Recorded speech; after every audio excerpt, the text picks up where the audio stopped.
फिक्र आपकी में अब बात सर्वोच्च अदालत के उस फैसले की जिसने तलाकशुदा मुस्लिम महिलाओं के गुजारा भत्ते को कबूल किया है और कुछ कट्टरपंथियों को सुप्रीम झटका दिया। कोर्ट के फैसले ने मुस्लिम धर्मगुरुओं को मुस्लिम महिलाओं के अधिकारों का असल मतलब समझा दिया और अब इस पर बहस चल पड़ी। इस मुद्दे पर कुछ सवाल हैं जो आज पूरे देश में ट्रेंड कर रहे हैं। मानवता की नजर में मुस्लिम महिलाओं के अधिकारों का वजन ज्यादा है या शरिया कानून का? सोचिए, मुस्लिम महिलाओं के अधिकार ऊपर है या शरिया कानून के कट्टरपंथी सिद्धांत? क्या तलाकशुदा मुस्लिम महिलाओं को बाकी धर्म की महिलाओं की तरह गुजारा भत्ता नहीं मिलना चाहिए? देश संविधान से या समान कानून से चलेगा या फिर शरिया कानून से? ये सवाल मजहब को हथियार बनाकर मुस्लिम महिलाओं के हक पर हथौड़ा चलाने वाले कुछ कट्टरपंथी मौलानाओं को जरूर चुभेंगे, लेकिन कानून की नजर में सब एक समान है, बराबर हैं। इस विमर्श को समझने के लिए यह जानना होगा कि सुप्रीम कोर्ट ने फैसले में क्या कहा। तलाकशुदा मुस्लिम महिला पति से गुजारा भत्ता लेने की हकदार है। सीआरपीसी की धारा 125, जो अब भारतीय नागरिक सुरक्षा संहिता की धारा 144 हो चुकी है, उसके तहत तलाकशुदा मुस्लिम महिला पति से भरण पोषण का खर्चा ले सकती है।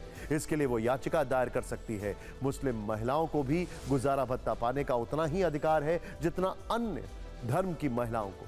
सुप्रीम कोर्ट ने यह भी कहा है कि यह फैसला हर धर्म की महिलाओं पर लागू होगा। महिलाओं को भरण पोषण यानी गुजारा भत्ता दान का मामला नहीं, बल्कि विवाहित महिलाओं के मौलिक अधिकार हैं। यह ऐसा अधिकार है जो भारत में धर्मनिरपेक्ष है और धार्मिक सीमाओं से परे है। यानी सर्वोच्च अदालत ने इसे किसी विशेष धर्म तक सीमित नहीं रखा, बल्कि सभी धर्मों की महिलाओं को कानून का कवच प्रदान कर दिया। सुप्रीम कोर्ट के फैसले ने एक बार फिर शाहबानो केस को चर्चा में ला दिया। कुछ लोग इसे शाहबानो 2.0 भी बता रहे हैं। सर्वोच्च अदालत ने जिस मामले में यह फैसला सुनाया है उसकी कहानी क्या? आइए देखिए। दरअसल सुप्रीम कोर्ट का फैसला मोहम्मद अब्दुल समद बनाम तेलंगाना राज्य और अन्य के बीच कानूनी लड़ाई से संबंधित है, जिसमें याचिकाकर्ता मोहम्मद अब्दुल समद तलाकशुदा मुस्लिम महिला का पूर्व पति है। 15 नवंबर 2012 को मुस्लिम महिला ने पति का घर छोड़ा। साल 2017 में महिला ने पति पर आईपीसी की धारा 498A और 406 के तहत शिकायत दर्ज कराई। 2017 में नाराज होकर पति ने महिला को तलाक दे दिया। 28 सितंबर 2017 को तलाक का सर्टिफिकेट भी जारी हो गया। पति ने महिला को इद्दत की अवधि तक 15,000 रुपए का भत्ता देने की पेशकश की। महिला ने इस पेशकश से इनकार कर दिया। मामला फैमिली कोर्ट पहुंचा। महिला ने सीआरपीसी की धारा 125 के तहत गुजारा भत्ता मांगा। यहां एक बात नोट कर लीजिए कि सीआरपीसी की धारा 125 अब मौजूदा वक्त में बीएनएसएस की धारा 144 हो चुकी है। 9 जून 2023 को फैमिली कोर्ट ने 20,000 रुपए हर महीने गुजारा भत्ता देने का आदेश दिया। फैमिली कोर्ट के फैसले को पति ने तेलंगाना हाईकोर्ट में चुनौती दी। 13 दिसंबर 2023 को हाईकोर्ट ने फैमिली कोर्ट का फैसला बरकरार रखा और हर्जाना 10,000 कर दिया। पति हाईकोर्ट के फैसले के खिलाफ सुप्रीम कोर्ट गया। 10 जुलाई 2024 को सुप्रीम कोर्ट ने भी सभी तलाकशुदा महिलाओं को दूसरी शादी होने तक गुजारा भत्ता देने का फैसला सुनाया।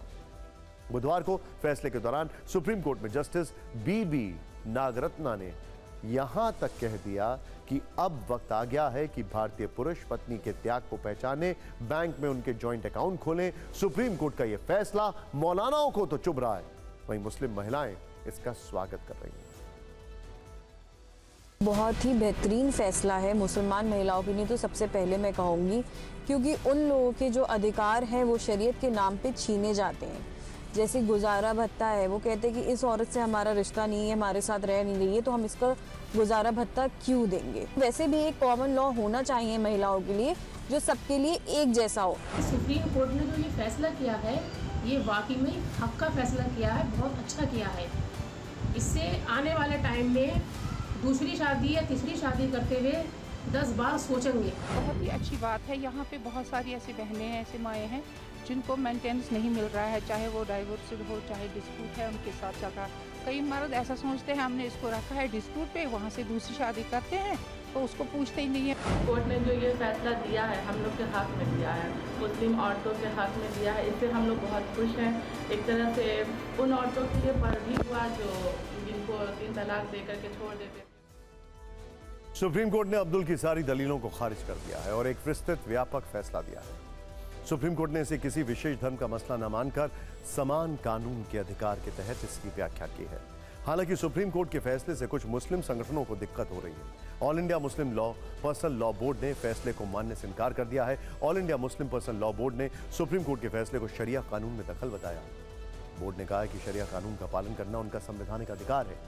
All India Muslim personal law board ने गुजारा भत्ता लेने को इस्लामी शरीयत के खिलाफ बताया। दलील यह दी गई है कि इस्लाम में गुजारा भत्ता का कोई जिक्र नहीं है। गुजारा भत्ता लेना मुस्लिम मर्दों के साथ नाइंसाफी होगी। All India Muslim personal law board ने सुप्रीम कोर्ट के फैसले को शाहबानो केस का रिपीटिशन बताया। साथ ही कहा गया है कि सुप्रीम कोर्ट के फैसले पर all India Muslim personal law board review petition दायर करेगा। जल्द बोर्ड की लीगल टीम बैठक करेगी। सभी कानूनी संवैधानिक रास्ते अपनाए जाएंगे। हमने इस फैसले पर मुस्लिम धर्मगुरुओं से बातचीत की। उनसे पूछा कि मुस्लिम महिलाओं के अधिकार ज्यादा जरूरी हैं या फिर शरिया कानून। उन्होंने क्या जवाब दिया, आइए देखते हैं।